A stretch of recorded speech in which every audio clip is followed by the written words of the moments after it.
Et bonjour à tous, mon nom est François Letarte, bienvenue sur ma chaîne JDR Détrante, une chaîne consacrée aux jeux de rôle sur table, vie de rôliste. Et ouais, c'est ça, là, aujourd'hui, au moment de faire cette vidéo-là, j'avais, il y a une game que j'ai faite en parascolaire qui m'a fait réaliser que j'avais un besoin à combler par rapport à mes games Chroniques oubliées Fantasy.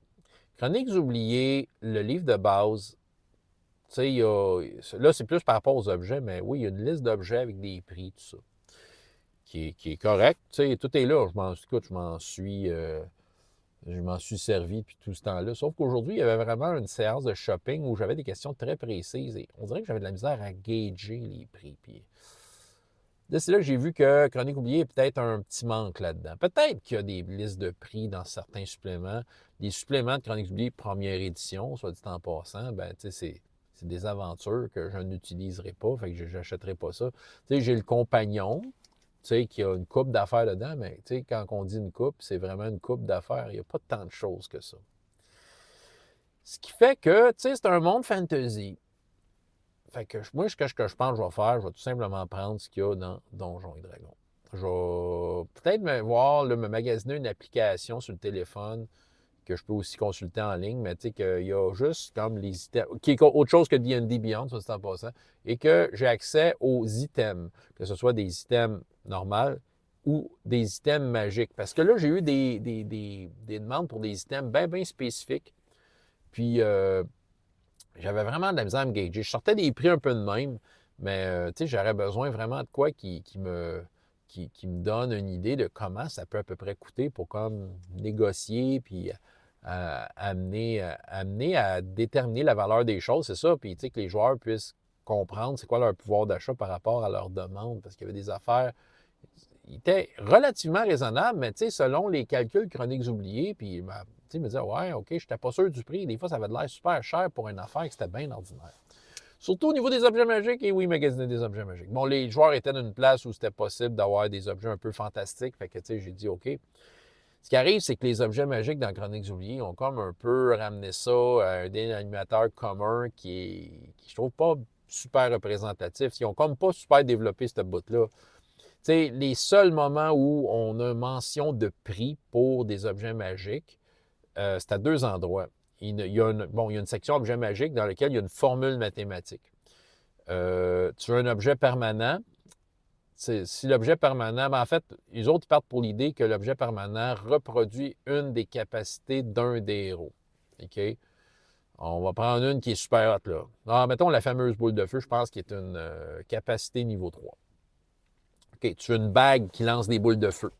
Cool, c'est permanent, elle ne va jamais se décharger.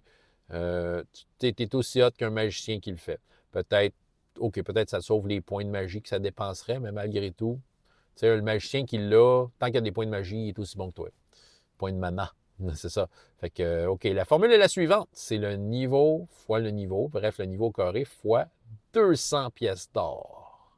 Fait que ta bague de boule de feu, c'est 9 fois 200, c'est 1800 pièces d'or. C'est beaucoup, c'est 18 000 pièces d'argent. Et pourquoi j'insiste sur 18 000 pièces d'argent? C'est parce que tout est calculé en pièces d'argent. Ça n'en prend un hostique pour une affaire que ton chum magicien à côté est capable de faire, puis après une nuit de sommeil, il est aussi bon. Fait que là, je me disais, c'est-tu vraiment ça? Y a-tu une erreur de frappe? Tu sais, ça se peut. Tu veux de quoi de non permanent? Tu veux un parchemin de boule de feu? Ben, c'est le niveau de la capacité au carré fois 50 pièces d'argent. C'est moins pire. Fait que tu as 9, 5 fois 9, 450 pièces d'argent pour un parchemin que tu vas lire une fois et qui va disparaître pour une affaire que le magicien peut faire. Puis surtout que le parchemin, si on prend cet exemple-là, il y a juste les magiciens qui peuvent le lire. Et pourtant, une potion, ça va être la même formule, une potion de soin. Bon, on va prendre l'exemple de potion de soin. Potion de soin, le soin normal, la potion de guérison, c'est une capacité niveau 1 du prêtre. Mais le prêtre, OK, niveau 1, au carré 1, fois 50, 50 pièces d'argent. Sauf que dans la liste d'objets que tu peux acheter, qui est dans l'écran du maître, ça veut dire que c'est assez basique, là, il a la potion de soin. C'est la seule affaire pseudo-magique que tu peux avoir dans ce magasin-là, si on peut appeler ça de même. Et elle a 10 pièces d'argent. 10 pièces d'argent. Le cinquième. Fait que là, je me posais la question, écoute, je prends-tu la formule, puis je la divise par 5, question de représenter ça, tu sais, ça m'a donné, c'est ça. Puis l'autre place aussi dans le livre qui mentionne des prix, c'est une voie prestige, et figurez-vous donc, c'est même pas dans une place, ça parle d'équipement.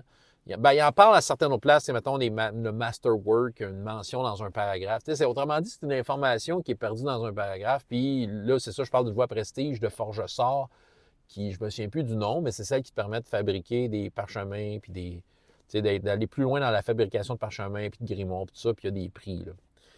Mais encore là, on dirait que ça ne m'aidait pas. Mais je sais qu'à Donjons et Dragons, ça a été réfléchi. OK, je sais qu'à Donjons et Dragons aussi, il y a l'histoire de dépenser des points d'expérience, comme je suis sûr que nombreux d'entre vous, il n'y a aucun magicien qui a décidé hey, moi, je dépense mes points d'expérience, faire un petit DAG plus 1. Là. Non, il n'y a personne qui fait ça. Là. Peut-être qu'il y en a qui l'ont fait, mais en tout cas, c'est ça la formule. Puis, même logiquement, dans un monde fantastique, penses-tu vraiment qu'un magicien qui va perdre une armure anti-dragon, puis qui s'est baissé de 3 niveaux l'affaire, vous laisser traîner ça dans un donjon? No way, tu sais. Bon, ouais, il y en a qui ils vont dire ouais, mais là, elle a une histoire, ton armure. Ouais, mais peu importe. Tu sais, c'est comme ça finit perdu dans une oubliette. Tu sais, je pense que, tu sais, au moins, sauf les points d'expérience, le pauvre monsieur, là, ou la pauvre madame. C'est ça.